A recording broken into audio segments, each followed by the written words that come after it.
Hola, buen día. Yo soy la nutrióloga Diana Matadamas. Bueno, ya está en proceso de titulación. El día de hoy tenemos una invitada que es la nutrióloga Diana Mendoza.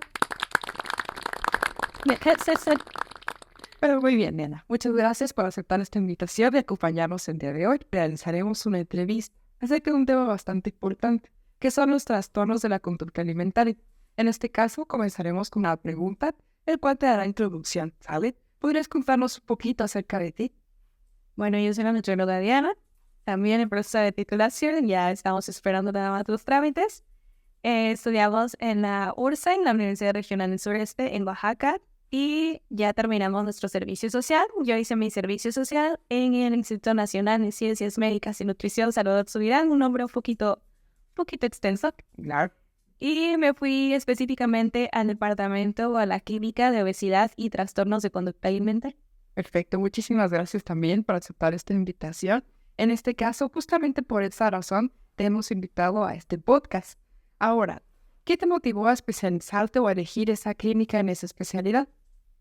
Pues, bueno, desde hace unos añitos atrás, vámonos para allá, mi meta no era como llegar y estudiar nutrición, sino era como en la universidad es llegar a estudiar psicología o algo relacionado con el comportamiento, porque siempre me ha llamado la atención. Entonces, cuando fue tiempo de escoger una plaza de servicio social, vi que existía esta y dije, ok, esto de obesidad, trastornos de conducta alimentaria, tiene que ver mucho con conductas, comportamientos y a lo mejor puedo ver algo más de psicología, que también llevamos un semestre en la universidad, pero no fue suficiente. Entonces quise irme hacia allá y explorar un poquito más. Muchísimas gracias también. Ahora, para aquellos que no están tan familiarizados, ¿qué significa un trastorno de la conducta alimentaria? Un trastorno de conducta alimentaria bueno, es un conjunto de alteraciones o de enfermedades mentales también que se reflejan en la conducta o en el comportamiento que la persona tiene hacia los alimentos. Y esto ya es de una forma persistente, es decir, no es como que hoy diga, ay, no sé, de verdad no quise comerme la sopa que había en casa y ya tienes un trastorno porque no quisiste comerte la sopa, sino ya es algo que dura en el tiempo, o sea, que es crónico y también que te causa ya problemas en tu vida cotidiana. Ahora, sabemos que existen diferentes tipos de trastornos de la conducta alimentaria. Muchas veces los hemos visto en algunos episodios, incluso en la Rosa de Guadalupe. Alguna vez hemos escuchado acerca de la anorexia, acerca de la bulimia, de la vigorexia. ¿Podrías contarnos un poquito acerca de las diferencias entre estos?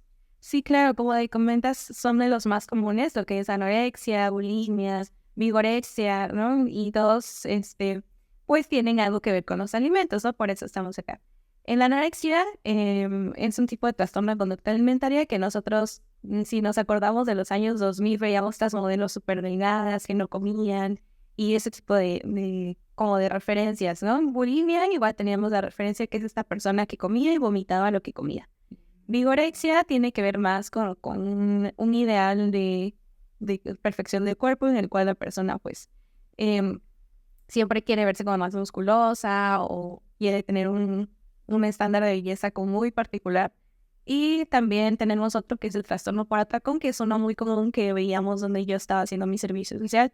Entonces, ya como para tener la diferencia entre uno y otro, em, es importante aclarar o decir que no porque tengas un trastorno u otro, tu cuerpo se va a ver de cierta forma.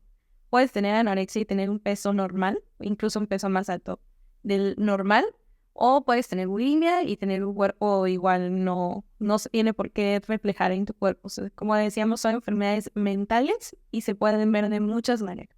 Oh, entiendo. Entonces puede que tal vez una persona con sobrepeso presente anorexia, así que pues algún síntoma de bulimia. Y pues muchas veces tenemos el estigma de que no tiene nada o incluso se está cuidando. O incluso decimos comentarios que pueden pues agravar el problema. Por ejemplo, pues alguien con sobrepeso puede que este tipo de enfermedades se refleje ya en su cuerpo. Y muchas veces por verlo más delgado y lo felicitamos y le decimos qué bueno lo que estás haciendo. Cositas así que incluso agravan más el problema. Muchas gracias. Esto me lleva también a otro tipo de factores que desencadenan que alguien pueda padecer de un trastorno de la conducta alimentaria. Si bien sabemos Existen pues factores genéticos, incluso familiares, que incluso en la propia familia, especialmente esto se va en la presión social que existe, pues es generalizando, con la mamá, con la hija, especialmente. Cuando la mamá pues decía no comas tanto, puedes comer uno de estos. Y pues sí es un poquito diferente al cuando es la mamá con el hijo. Por ejemplo, que le dice que bueno, que comes, vas a crecer grande y fuerte. Es diferente. E incluso esto hace que también pues las mujeres sean un grupo más vulnerable a desarrollar este tipo de trastornos. Ahora, es importante saber que existen otro tipo de factores. Entre ellos, pues también están los factores sociales, lo que vemos en redes, aquí en las personas que seguimos, quién nos queremos convertir. Y esto muchas veces se refleja en la corporalidad, en el cuerpo, ignorando toda la diversidad corporal que existe. E incluso pasó algo muy interesante ahora que existe este cambio de gobierno.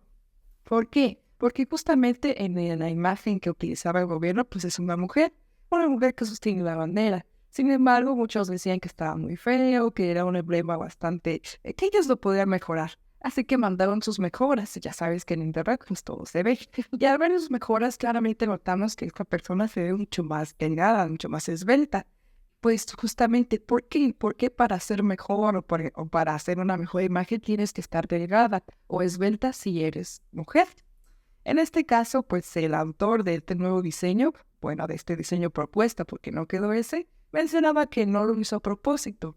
Sin embargo, esto ya es de una forma inconsciente, lo cual es bastante interesante, porque pues justamente pensamos que para ser mejor o la mejor versión de nosotros, tenemos que ser delgados o delgadas. Lo cual sí es bastante preocupante porque realmente esto muchas veces por perder unos kilos perdemos en el camino muchos aspectos relacionados a nuestra salud, desde el mental, el social, al no poder convivir, el psicológico e incluso también ya el físico, que ya se puede ver en nuestro propio cuerpo. Es bastante interesante. Sí, aquí hablamos de todo esto de los estándares de belleza, que lamentablemente cambian como si fuera cualquier otro tipo de moda. Sí, no es una moda y es como estarte adaptando. Por ejemplo, en los años 20, 1920, igual el estándar era una mujer súper esbelta. Después viene esta onda de los años 50, donde la mujer con curvas era como de una mejor vista, ¿no? Y todas querían tener curvas y después vuelve el cuerpo delgado y ni se diga en los 90, en los 2000 con las supermodelos de pasarelas que mientras más delgadas eran mucho mejor para la industria. Y viene pues también ya como de cosillas ahí de machismo y ese tipo de cosas que no vamos a meternos en este instante. Pero sí son como estándares que muchas veces son irreales, imposibles de alcanzar por precisamente esta parte de la diversidad corporal. Y creo que es importante visibilizarla. Como dices, esta imagen de gobierno, ok, si es una mujer delgada. Ay, es verdad. Porque incluso en estos años, con estas nuevas generaciones, este cuerpo delgado, llevar incluso los pantalones a la cadera, este tipo de modas, también ha regresado y fuerte, sino como en 2015, 2019, donde todavía el cuerpo con curvas, e incluso sobre todo con muslos gruesos, con glúteos prominentes, estaban muy de moda. Pero ahora pues ya, las modas, tiene razón, son muy volátiles, cambian constantemente. Pero pues el cuerpo realmente no es una moda. No es algo que puedas cambiar o que te puedas vestir de un día para otro. Y sobre todo, el cuerpo siempre va a ser tuyo. Me refiero a, pues, cada quien tiene su propio cuerpo. Y pues convivimos con nuestro cuerpo todos los días. Y es importante cuidarlo y sobre todo respetar y aceptar que nuestra responsabilidad es cuidarlo. En esto no me refiero a que dejemos que el cuerpo agarre la forma que quiera, sino que también está nuestra responsabilidad cuidar nuestro cuerpo, pero que también tiene su aspecto natural. Muchas gracias. Ahora, en este caso, cuéntanos un poquito acerca del diagnóstico. ¿Cómo se diagnostica un trastorno alimentario? Bueno, el diagnóstico lo tiene que realizar un psiquiatra o un médico o un psicólogo, un profesional en el área de la salud, que nosotros como nutriólogos sí tenemos mucha responsabilidad de identificar ciertos rasgos que puede cumplir la persona. Por ejemplo, una persona con anorexia restringe la ingesta, tiene una dismorfia corporal, una distorsión de su imagen corporal, restringe la ingesta precisamente con esa intención de perder peso, casi siempre está muy relacionado con tener estándares de belleza muy definidos. También nosotros podemos con estas conductas referir a ciertos especialistas. Eso cuando tú identificas. Cuando ya viene diagnosticadas como tal, que es el diagnóstico, estos profesionales del área de salud mental lo realizan con base al DSM-5, que es este manual de trastornos mentales. Ya tú como nutriólogo ya te llega la persona diagnosticada y es entonces cuando tú haces una intervención dirigida hacia. Pero no, tú como nutriólogo no deberías estar diagnosticando porque no somos profesionales de la salud mental como tal. Entonces, este diagnóstico lo hacen con base al libro que te comento y ahí vienen como una serie de rubros o parámetros con los que la persona va cumpliendo y también te dicen, no es como que diga, es que solo esta semana me está pasando. O sea, ya tiene que tener una cronicidad para que también se pueda diagnosticar. Ay, entiendo. Porque sí, muchas veces por ponernos a dieta nos limitamos a pues comer ciertos alimentos, pero no justamente por eso como tal ya tenemos un trastorno de conducta alimentaria, como lo que hemos mencionado. Muchas gracias. Ahora, cuando una persona padece de estos trastornos, ¿qué signos o qué síntomas pueden observar sus amigos o familiares ya con esta cronicidad? Ok, bueno, la persona comienza a tener esas conductas como anormales hacia la comida o que ya empieza a disfuncionar. O sea, quiere decir que a lo mejor si tú vas con tus amigos a, no sé, a tomarse un cafecito, ¿no? Y ves que la persona, hablando de anorexia nervosa, dice, no, pues yo no quiero nada, solo agua. O sabe que, por ejemplo, el café no tiene contenido calórico. No, pues nada más me voy a tomar un americano y ya. Y todos así con sus frappés, con crema de utilidad, chispas, un pancito, o sea, lo que tú quieras. Y convives, ¿no? Te lo comes, estás platicando, pero es que la persona se está restringiendo como esa parte de la ingesta, es como ya un foquito rojo. A lo mejor ese día no tenía hambre, pero si ves que esta conducta persiste o que todo el tiempo la ves a dieta o lo ves estás haciendo ejercicio intenso o que dice, no, es que yo no me voy a comer ese pan porque estoy gorda o es que me siento gorda, ¿no? Con esta connotación despectiva, ¿no? Es que me siento gorda, no quiero estar gorda. O también ves que la persona se esconde para comer a lo mejor. O sea, como que ya tiene conductas como muy alteradas o que tú dices, ay, es como que esta persona no... Algo tiene, algo que no es normal, o que se fija mucho en las calorías, o que revisa todo lo que come, pero muy compulsivamente, todo el tiempo tiene hambre y no come, o sea, como que ya son foquitos de alarma que una persona, digamos, normal, o que nada más come como un proceso natural de la vida, no tiene. Razón. Sí, hay varios aspectos que es importante poder observar. Sobre todo también sospechamos que alguien puede padecer, pero para empezar es muy importante que como tal vaya a un profesional de la salud mental para que pueda realizar el diagnóstico. Ahora, Nadia, cuéntanos, ¿cuál es el papel de la nutrióloga en este caso? El papel de nutrición, desde como yo lo viví en mi servicio social, era un apoyo como complementario al tratamiento. O sea, si la persona que buscaba ayuda en el instituto, si, por reglas del instituto tenían que ser mujeres mayores de edad, pero menores de 30 años. Es como, esa era como la regla para ingresar. Casi siempre tenía que ser o valorada en una preconsulta por un médico internista.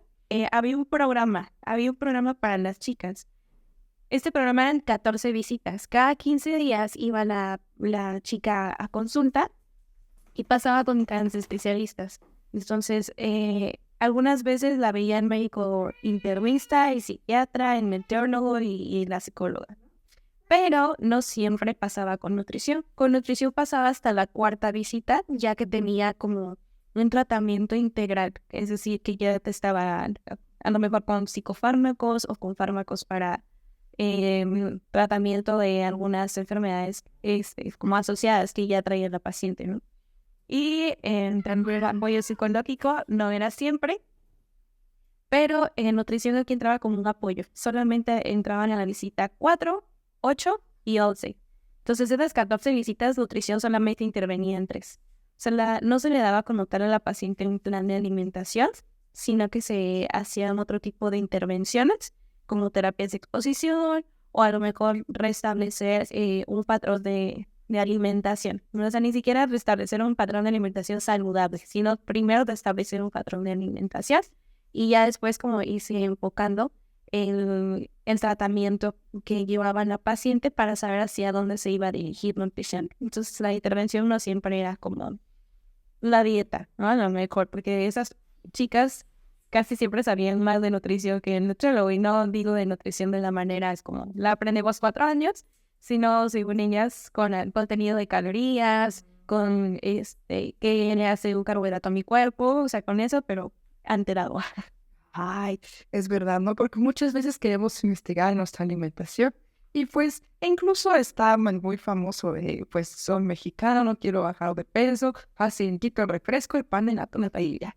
Ay, pero muchas veces pues, es más que la nutrición, claramente es más que saber qué hace un carbohidrato en el cuerpo. Es un protocolo bastante interesante, la verdad. Muchas gracias, Diana, por compartirlo. Y ahora sí, en esto desencadena también la siguiente pregunta. ¿En qué papel tienen los profesionales de la salud para que sea un tratamiento integral? Mencionaba psicólogos, psiquiatras, y realmente pues el tratamiento no solo lo lleva pues un rubro de la salud, en este caso nutrición, sino que tiene que estar acompañado para que pueda ser eficaz. Ahora, en este caso, ¿cuáles son los desafíos más grandes a la hora de establecer pues un plan de tratamiento para un paciente con TCA? Uy, creo que ahora sí, como dicen los alcohólicos, el primer paso es aceptar que tienes una enfermedad. Si una persona no va a aceptar ningún tratamiento si no acepta primero que necesita ayuda o que está enferma. Entonces creo que es lo más difícil para la persona, aunque la familia le diga se te ve muy delgada o es que lo que estás haciendo no es normal, porque te escondes después de comer, te vas al baño, o sea, vomitas, te laxas, haces ejercicios, haces muchas medidas compensatorias. Pero si la persona dice es que todos ellos están en mi contra y no quieren que yo baje de peso y como que empieza a internalizar eso y no lo ven como no me quieren ayudar o realmente no la estoy pasando bien con mi alimentación, no la estoy pasando bien, no me siento bien, porque este tipo de pacientes siempre, la mayor parte del tiempo, tienen otra enfermedad mental. Siempre hay o depresión o ansiedad o otro tipo de trastorno, ¿no? También veíamos muy comúnmente el trastorno de estrés postraumático, teníamos muchos tipos de otras enfermedades mentales que agravaban el trastorno de alimentación. Entonces era muy difícil para la paciente darse cuenta que estaba enferma y que necesitaba ayuda. Entonces, creo que eso es lo más difícil. Y una vez que llegan a la consulta, ya sea de un médico, de un nutriólogo, de un psicólogo, de un psiquiatra, pues externar la manera en que te estás sintiendo, la manera en que afecta el trastorno a tu vida y entonces querer como una recuperación, porque una cosa es, ok, ya acepto que estoy enferma, quiero recuperar porque mi mamá, porque mi tía, porque la prima me dijo que me veo mejor delgada, o porque ya, o sea, mi forma de vivir es una forma de vivir con un trastorno y no sé quién soy yo sin un trastorno, ¿no? Eso está muy complicado. Teníamos el caso de una paciente que tenía ya casi 40 años y desde los 20 años vivía con anorexia nervosa. Entonces, ella no conocía otra forma de vivir si no era restringiendo y su cuerpo se había adaptado totalmente. Era un cuerpo muy increíble, muy impactante de ver, porque si era un IMC de 8, imagínate, esa paciente tenía un IMC de 8, que dices que esto es incompatible con la vida, no sé, pero era tan crónico su trastorno y nunca se había podido como llevar a un tratamiento óptimo, ¿no? A lo mejor como se esperaba, porque sí es un equipo multidisciplinario el que le da toda la intervención, pero creo que ese es como el desafío más grande, y que la paciente tenga como la disciplina de tomar un psicofármaco si es que tiene alguna otra enfermedad mental que está asociada, y que también se comprometa o sea, puede que sí, ok, ya acepté que estoy enferma, ya acepté que sí necesito tratamiento, pero a lo mejor este mes no quise ir y va otra vez, recaída. Eso es importante. Gracias, Diana, también por compartirnos algo tan impactante. Realmente, pues tienes razón. Justamente el tratamiento no de incluso de nutrición o cualquier tratamiento integral, no va a hacer efecto en un mes, como es lo que comúnmente buscamos. Los cambios de hábitos no ocurren ni siquiera en meses. Es un trabajo de tiempo y sobre todo no va a ser un camino lineal donde siempre nos va a ir bien. A veces nos va bien, hay días muy buenos, pero hay unos días no tan buenos y hay días muy malos. Pero por ello es importante seguir el tratamiento. Ahora, hace un momento mencionabas acerca de que reintroducir una alimentación como plan normal, no un plan de alimentación. ¿Podrías mencionarnos qué enfoque utilizabas para brindar este tratamiento? Sí, dependía mucho del tipo de paciente y del trastorno que tuviera la paciente. Por ejemplo, con una paciente con anorexia nervosa, se podría manejar, digamos, dependiendo de la cronicidad, a lo mejor el trastorno y de la etapa de cambio en la que estuviera la paciente. Había ocasiones en las que nosotros dábamos un formato que era un plato del bien comer, pero diferente. Digamos que la mitad del plato estaba conformado por carnes y sustitutos, ¿no? Huevo, pollo, atún, res, pescado. Lo que necesitábamos darle como importancia. Después, una cuarta parte tenía carbohidratos y una cuarta parte verduras.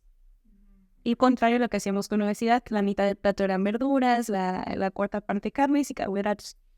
También con ella se manejaba mucho reemplazos de alimentos. Eso cuando era consulta externa, ¿no? Se llegaba a manejar a lo mejor. Es que siempre te van a decir que no tienen hambre. Entonces es muy común que digas que no puedo comerme lo del plato porque no tengo hambre. Ok, vale, tómate un ensure. Se lo tomaban, algunas sí, algunas no. Ya dependía mucho de lo que el paciente pudiera poner de su parte o económicamente también poder adquirir. Eso como en parte de dar como una intervención de alimentos. Otra cosa que hacíamos era dar una terapia, bueno, no una terapia, como un ejercicio de exposición en los cuales a la paciente se le pasaba una hoja en blanco y ella o nosotros podíamos anotar alimentos a los que ella les tenía mucho miedo. Por ejemplo, te decían, si me vas a nombrar 10 alimentos a los que les tengas mucho miedo. La gran mayoría son carbohidratos. Sí. Pastel, papa, tortilla, tostadas, no sé. En este caso no es carbohidrato, mayonesa, crema, ese tipo de alimentos como muy calóricos. Y ya que teníamos esa lista de esos alimentos, le decíamos, a ver, me vas a empezar a enumerar qué alimento te da más miedo. No, pues a lo mejor a crema, ¿no? 1. Después me da más miedo las papas, 2. Y así, y hasta que teníamos como del 1 al 10. Y ya que teníamos esa numeración, íbamos como checando que del que le temía menos era el que le temía más. Y decíamos, ok, esta semana a lo mejor lo que me dijiste que te da menos miedo es, no sé, las tostadas, ¿no? Entonces, esta semana, ¿te parece si incluimos una tostada cada 2 días? Y tenías que hacer como acuerdos con la paciente. No podías llegar y decirle, a ver, esta semana te vas a comer 2 tostadas con crema y así, era imposible que la persona lo pudiera hacer. Entonces, ya que teníamos esto y que veíamos que superaban como ese miedo, entonces decíamos, vale, ahora de estos alimentos, ¿te gustaría que continuáramos con el mismo orden, a lo mejor con el 7 y el 6? ¿O te gustaría que incorporáramos algún otro alimento? ¿No? Entonces ya hacíamos propuestas y ella también hacía sus propuestas.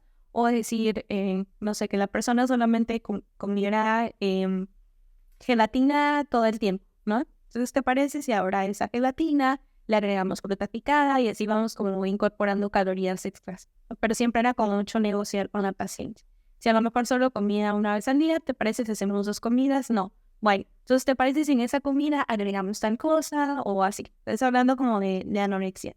En bulimia igual eran como ciertas estrategias, decir, ok, la paciente con bulimia regularmente, siempre eran como alimentos que se prohibían mucho o se restringían mucho y después los iban a vomitar. O sea, con ellas no había problema de que no comieran, es que comían mucho y después hacían una medida compensatoria.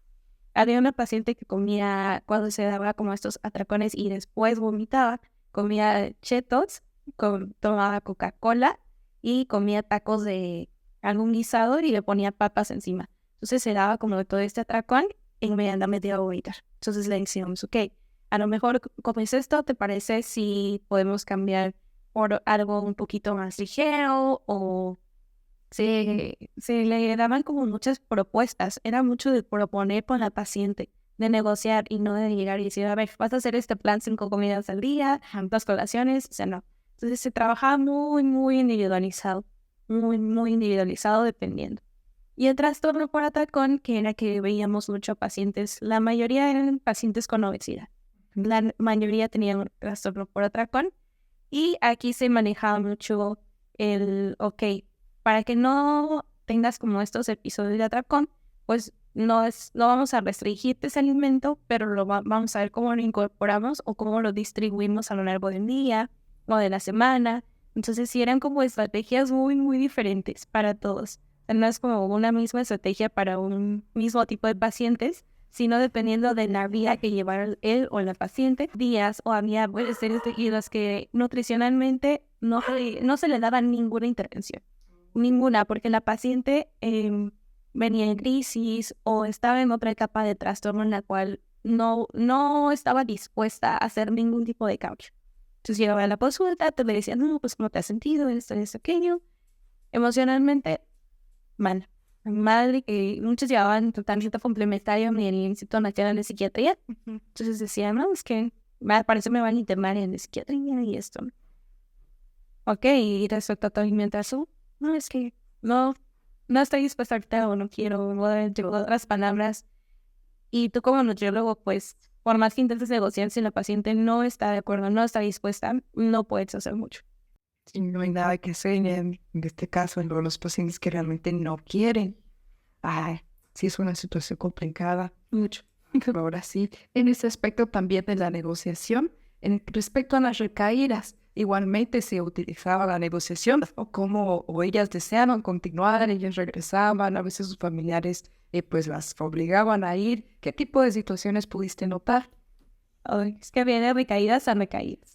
O sea, puede ser que una recaída sea, ok, a lo mejor estos 15 días, no era cada 15 días que iba la paciente. Estos 15 días no me tomé el psicofármaco y me he sentido mal y estoy a borde de llanto y no quiero comer y esto, ¿no?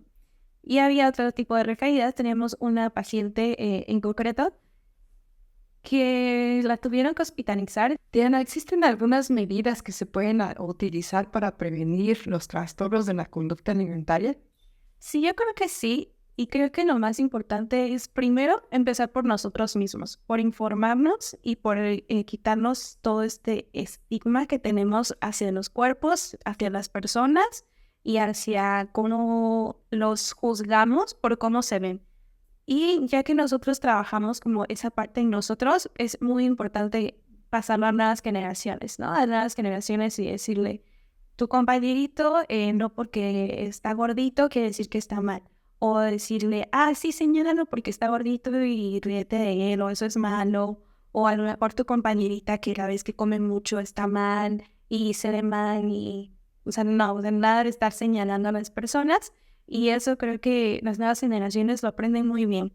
Creo que eso nos hizo falta a nosotros como para que no tuviéramos este estigma ahorita y también controlar mucho la parte de lo que consumimos en redes sociales, de entender que un cuerpo delgado no es sinónimo de salud y que también que un cuerpo delgado no es sinónimo de estar en las mejores condiciones para llevar la vida y que eso es igual a éxito. O sea, es decir, que existe la diversidad corporal y que eso no es malo, ¿no? Que no debe ser señalado. Es verdad. Muchas veces incluso a nuestra propia generación pues nos llaman generación de cristal, que ya no aguantamos muchos comentarios que antes estaban normalizados. Sin embargo, yo creo que esto hasta cierto punto es bueno, porque ya uno no se queda callado, ya no se queda callada. En el aspecto de que en nuestra generación veías la anorexia o la bulimia como personajes, como Ana en mí, me acuerdo mucho que estaba como muy relacionado, pero era muy ajeno a mí en el aspecto de que, pues sí, están ahí, o sea, pero pues jamás voy a pasar por algo así, mi amiga jamás pasaría por algo así, y muchas veces decimos, no, es que es algo normal, se está cuidando, pero pues no notamos qué tan peligrosos pueden ser las influencias en el exterior, el tipo de cuerpo que queremos llegar, o en este caso también otros aspectos sociales, incluso familiares, ¿qué quiero decir con esto? Hay varios aspectos que debemos cuidar y como decías, justamente tu cuerpo delgado no es un sinónimo de belleza como tal, que es justamente lo que tenemos puesto en la cabeza, que incluso alguien está delgado, en ser la mejor versión que yo voy a tener de mí mismo. ¿Por qué? Porque va a significar que me estoy cuidando, que estoy cuidando mi alimentación, que hago ejercicio. Pero muchas veces por llegar a ese cuerpo delgado, nos perdemos en el camino de la salud, perdiendo nuestra propia salud, e incluso aquí nuestra salud física y mental. Y es bastante interesante.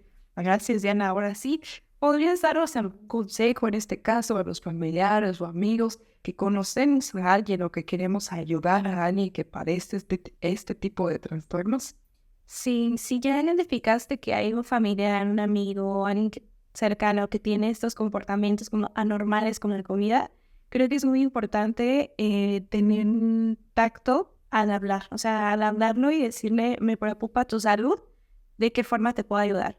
¿No? O sea, no llegar y decir, por ejemplo, cuando ves a alguien con obesidad, ¿no? En la comida familiar, oye, ya tú estás gordo, necesitas bajar de peso, ve a que te den una dieta, pero es porque me preocupo por ti y por tu salud, ¿eh? No creas que es por estarte molestando, ¿no? Porque creo que la forma en que nos acercamos a la persona impacta mucho en si la persona va a ayudar, vas a ayudarla a hacerse consciente o a aceptar ayuda, ¿no? A lo mejor decirle, oye, veo que salieron tus amigas a comer pizza, ¿por qué no fuiste?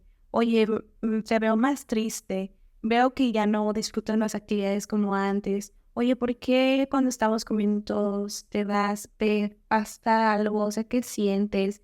¿Qué necesitas? Y ya que si la persona tiene la apertura de hablar contigo, sí tener como una medida de contención, porque este tipo de temas son muy delicados, ¿no? A lo mejor si te cuenta, oh, sí, es que me he sentido súper mal estos días, y no sé qué.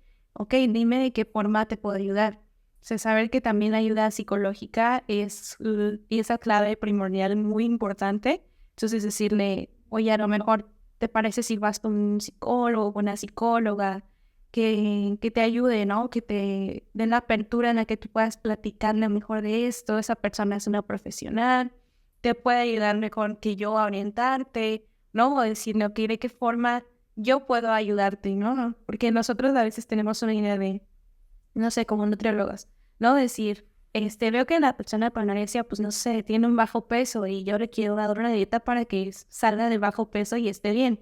Pero a lo mejor esa persona no necesita una dieta de más calorías para subir de peso.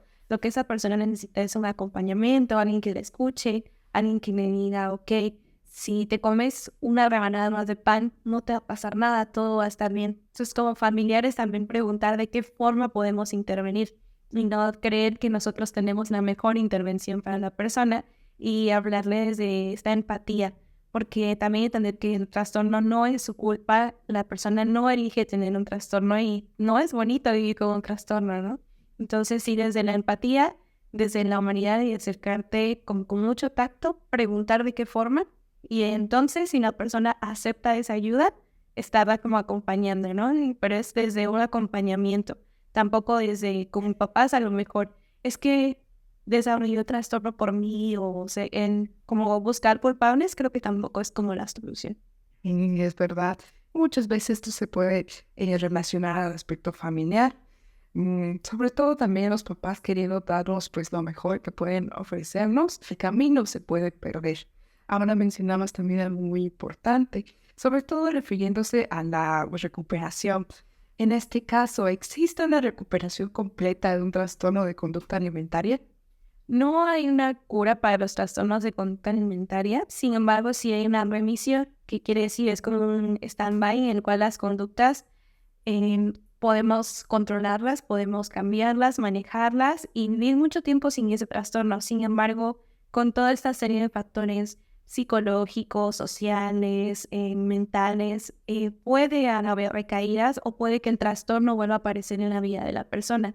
Pero mientras nosotros tengamos como este seguimiento por parte de salud mental sobre todo, o sea, si estás con el psicólogo, con el psiquiatra, si estás tomando algún psicofármaco, seguir tomando ese psicofármaco en tiempo y forma, estas revisiones a lo mejor periódicas con un profesional de medicina interna, puede que ese trastorno siga en remisión por mucho, mucho tiempo, pero sí podemos tener recaídas. Entonces es como la diabetes, por ejemplo, ¿no? Sí la podemos controlar, pero no hay una cura o que diga la persona, ah, ya estoy curada, ¿no? O ya nunca va a volver a pasar, ¿no? Porque son ese tipo de conductas y las conductas se manejan, se trabajan. Es verdad, como mencionaste al principio, como tal es una enfermedad mental y por lo tanto sí requiere un seguimiento bastante controlado y sobre todo pues somos seres humanos, interactuamos, reaccionamos a las situaciones que nos pone la propia vida y muchas veces habrá cosas que no podemos controlar, pero que sí van a influir en nuestra salud o en este caso, en este tipo de recaídas. Ahora, me gustaría antes de poder darle cierre, preguntarte un poquito más acerca del trastorno de atracón. Mencionabas que es el más común pues de todos y que incluso este no se refleja pues en el cuerpo, que muchas veces no presenta un bajo peso, no presenta conductas compensatorias como la anorexia, como la bulimia respectivamente, sino que también una persona puede aparecer aparentemente en su diversidad corporal normal, con un normopeso, pero aún así tener un trastorno por atracón. ¿Por qué? ¿Cómo es esto posible? ¿Podrías contarnos un poquito más? Sí, entonces solo por atracón hay una alteración en la cual esta persona puede consumir grandes cantidades de alimento en un periodo muy corto de tiempo. Obviamente de vergüenza y culpa se esconde para hacerlo. Y la diferencia aquí, a lo mejor con bulimia, es que no hay una conducta compensatoria. Es decir, la persona ya que comió, digamos, lo que comen dos personas, lo que podría comer dos personas en menos de, no sé, 15 minutos, se escondió, no se aisló para poder hacerlo, le da mucha vergüenza, no vomita, no se laxa, no hace ejercicio como forma compensatoria o no tiene otras conductas para tratar de disminuir o eliminar lo que acaba de comer. Entonces, ese tipo de trastorno es muy común en la obesidad que se ve, pero también es común en personas que no tienen obesidad.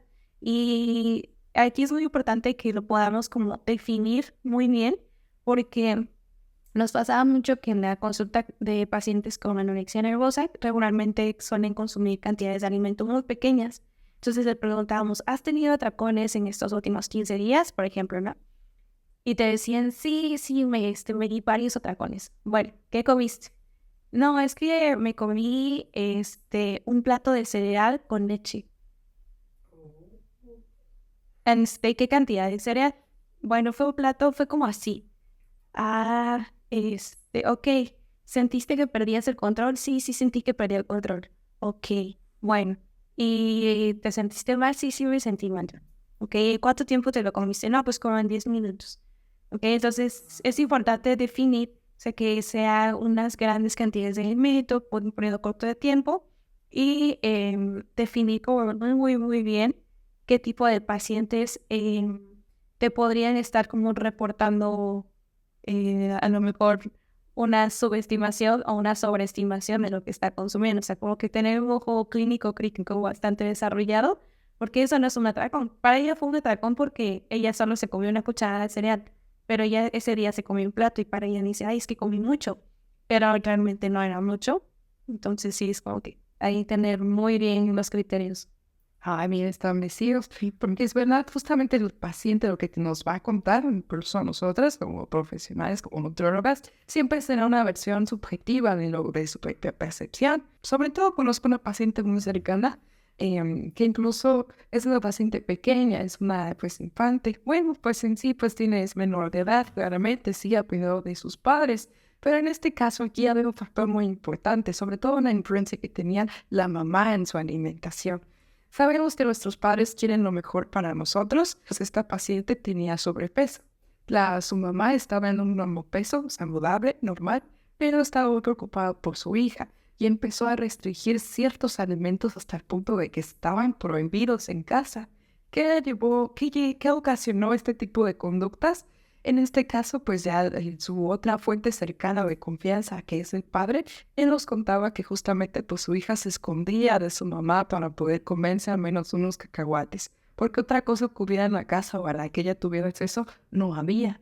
Y por lo tanto, pues sí, desde pequeños incluso podemos tener este tipo de conductas que son una alerta roja, que a veces pues decimos es que se está cuidando, es que pues está dando un gustito, pero pues realmente no son conductas saludables, ni mucho menos normales dentro de una alimentación pues normal o saludable. Pero pues sí es bastante curioso y sobre todo bastante interesante, como muchas veces incluso teniendo las mejores intenciones por cuidar a alguien más o por ayudar a alguien más, hasta agravamos el problema o incluso ocasionamos algo muy importante que puede repercutir en la salud. Muchas gracias, Anita. Ahora, Claro, y como familia sí es importante también recibir atención psicológica, porque a veces no sabemos cómo manejarlo. O sea, tenemos a una persona en casa con un trastorno, pero dices, no sé si ahorita veo a alguien con trastorno como atracón y se da un atracón con cacahuates, ¿no? A lo mejor. Pero mi forma de ayudarle, de querer ayudarle, es escondiendo en los cacahuates. Pues eso no va a resolver el trastorno. Entonces sí es importante como recibir ayuda psicológica también para saber de qué manera yo puedo ayudar a la persona que tiene el trastorno en casa y no agravarlo o empeorar. Y es verdad, ya que mencionabas que como tal, todos esos trastornos pues son enfermedades mentales y por lo tanto se requiere un tratamiento pues profesional, en este caso de quien se dedica a tratar la salud mental. Justamente pues el aspecto de nutrición se complementa, más no es el tratamiento principal. Ahora sí que cuando afecta el peso pensamos que es el nutriólogo quien tiene que encargarse. En este caso, Nenita, ya para dar cierre también a esta entrevista, ¿hay alguna medida que te guste sobre todo recomendar para aquellos quienes tenemos o que nos conocemos, un ser cercano, un amigo, o sobre todo, pues sí, alguien que padece ese tipo de trastornos de conducta alimentaria? ¿Qué podemos hacer para poder ayudarnos? Y pues creo que primero informarlos, primero saber qué es un trastorno de conducta alimentaria, también el tipo de trastorno de conducta alimentaria que tiene la persona, en qué consiste, y entonces, ya que nosotros tenemos esa información, también buscar ayuda o decir de qué forma yo puedo ayudarte, y también hacer esa pregunta, creo que es muy valiosa para la persona que tiene el trastorno, decirle, oye, ¿de qué forma puedo ayudarte? ¿No? Si ya que está recibiendo tratamiento, de qué forma yo puedo acompañarte o hacer que te sientas mejor. Hay personas que te van a decir, mándame un mensajito nada más todos los días. Hay personas que te van a decir, es que necesito que me acompañes en mis consultas, o a lo mejor necesito que por favor me apoyes a, no sé, a pedir permiso en mi escuela, o que me ayudes con pendientes en la casa. No sé, cada quien va a tener una forma diferente de pedir ayuda. Y también es muy importante que nosotros como familiares o personas cercanas estemos como muy atentos y decir, ok, esto ya es ayudarte, esto es hacerme cargo del trastorno y esto es agravar tu trastorno. Es decir, de esas formas que mencioné es como dan ayuda, apoyar a la persona. ¿De qué otra forma? Podemos estar ahí como agravando el trastorno, que la persona diga, ay, ayúdame a ver que mi mamá se voltee cuando termino de comer para yo irme al baño a hacer alguna conducta. Y eso para ella es ayudarla. Pero estamos agravando el trastorno, lo estamos empeorando. Entonces a eso nos ayuda, ¿no? Como que distinguir qué sí es ayudar y qué no. Y también, ya que tenemos como esta información, estas herramientas y acompañamiento, también ser como muy cautelosos en la manera en cómo podemos darle también seguimiento a la persona, ¿no? A lo mejor si te digo, ok, estás bien en mis consultas, decirle, ok, ya fuiste en tu consulta, ¿cómo te sentiste? ¿Quieres platicar con alguien? Y esto, ¿no? Y hacernos cargo del trastorno también es como buscar culpables, y de eso no se trata. Entonces es más como eso de preguntarme qué forma podemos ayudar y que realmente sea una ayuda y no un empeoramiento de... Muchas gracias también, porque justamente en querer ayudar, a veces con nuestros comentarios, con lo que decimos, o pues queriendo pues ayudar, justamente agravamos mucho más el problema. Cuando vemos que alguien, por ejemplo, pues está bajando de peso, decimos que padre, sí, ya sí, te está yendo muy bien, pero mencionabas que justamente podemos irnos a la forma en la que se siente esa persona. Oye, pues veo que pues está pasando esto, ¿cómo estás? ¿Estás bien? Y justamente ya dependiendo de la respuesta que te dé la persona, pues, y sobre todo también depende de qué tan cercano o qué tan cercana eres hacia esa persona, porque justamente puedes observarlo de forma externa y pues ayudar. Realmente pues no podemos hacer mucho, la verdad es que no. Y ahorita que mencionaba los comentarios, sí me gustaría tocar ese punto. Nunca hablar del peso ni de la forma corporal de la persona. A veces por querer ayudar, decirle, ay, oye, es que ya subiste de peso, ya te veo más bonita, te veo que te ves mejor, ya no estás en los huesos, así como que para querer ayudar con tu comentario. Pero aquí sí es importante dejar totalmente la imagen corporal de lado, sino hablar de estados de ánimo. De, oye, ¿qué crees? Desde hace un mes que ingresaste a tratamiento, te veo más alegre, veo que disfrutas más lo que haces, oye, ya veo que te dan ganas de salir, oye, ya te veo que traes una, no sé, una piel más bonita, veo tu cabello más brillante, veo que también ya, te gusta convivir más que antes, o sea, como resaltar aspectos positivos que no tienen nada que ver con el peso o la figura. Ay, es verdad. Justamente, pues sí, esa es la forma correcta en la que realmente podemos ayudar si es que somos cercanos hacia esa persona. Si no, pues realmente, aunque queramos ayudar, realmente no hay mucho que hacer. Muchas gracias, Diana. En este caso, para ya darle un cierre, ¿con quién podemos acudir si es que llevamos ya un tratamiento y como tal queremos llevar un tratamiento nutricional? Ok, primero darse cuenta que así como hay especialidades en la medicina, también hay especialidades en la nutrición.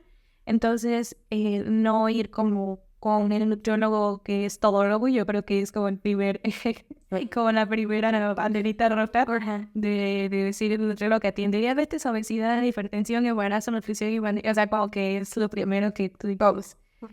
este nutriólogo sabe de todo y sabe de nada, ¿no? Entonces, mejor buscar a alguien que esté especializado. Aquí en Oaxaca conozco un nutriólogo que se llama Carlos Granados. Él también hizo su servicio social donde yo lo hice. Pero él también tiene una especialidad, aparte, en trastornos de conducta alimentaria.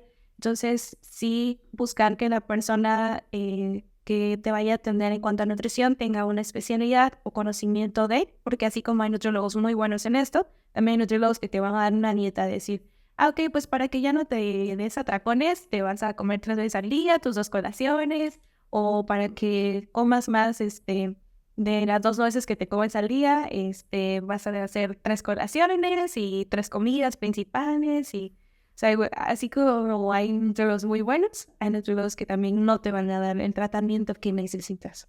Ah, es verdad. Y realmente, ¿cómo podemos identificar cuando un nutriólogo tiene un buen tratamiento y otro no? Precisamente primero buscar que esté especializado en eso, que tenga un diplomado, que tenga algún curso, que tenga alguna certificación o maestría en trastornos de conducta alimentaria y también es muy importante que te escuche, que escuchen la forma en la que tú te sientes y que no te den el tratamiento que le da a todo el mundo, ¿no? Así, ok, esta va a ser tu dieta y vas a hacer esto. Entonces, desde eso y que aparte te den la parte de referirte o también de llevar un tratamiento en conjunto. Que no te diga, yo no te voy a curar tu trastorno de conducta alimentaria, vas a venir 6 veces conmigo y ya con eso. No, sino que sepa que es un tratamiento multidisciplinario, que también tienes que ir al psicólogo, al psiquiatra, al médico, y si no es posible como todo ese tratamiento, porque a veces la parte pues monetaria pesa mucho, en que sí al menos tener un tratamiento de salud mental aparte de la nutrición. Entonces, como una banderita verde, que está todo bien, todo está tranquilo y que también te sientas cómoda o cómodo con la persona que estás yendo. Y es verdad. Muchísimas gracias, Diana, también, sobre todo por tu valioso tiempo. Y es muy importante, te agradecemos por ser nuestra invitada en el día de hoy y sobre todo en estos temas tan importantes que muchas veces sabemos que existen, pero somos tan ajenos a que a veces investigamos un poco, pero realmente no sabemos en sí en qué consiste el tratamiento. Hoy sin duda aprendimos bastante, te agradecemos también por eso y también dejaremos por las redes de la licenciada Diana en la parte de abajo, si es que también nos lo permite. Y sobre todo, ¿hay algo que te gustaría decir para finalizar? Sí, pues también agradecerte muchísimo que estés abriendo un espacio o un tema de conversación que a lo mejor no es tan común o que en las escuelas de nutrición lo tocamos así como muy por encimita.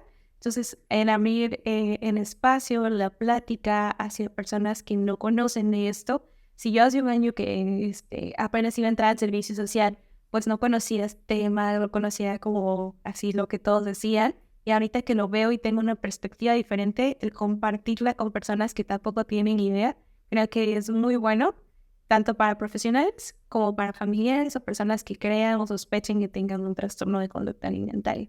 Ustedes son muchísimo éxito en el podcast. Creo que están haciendo una labor muy, muy importante y muy bonita con la sociedad en cuanto a nutrición. Y pues nada, Nada, muchísimas gracias. gracias. Gracias, Diana. Entonces, por el momento eso sería todo y nos veremos en el siguiente episodio. Hasta luego.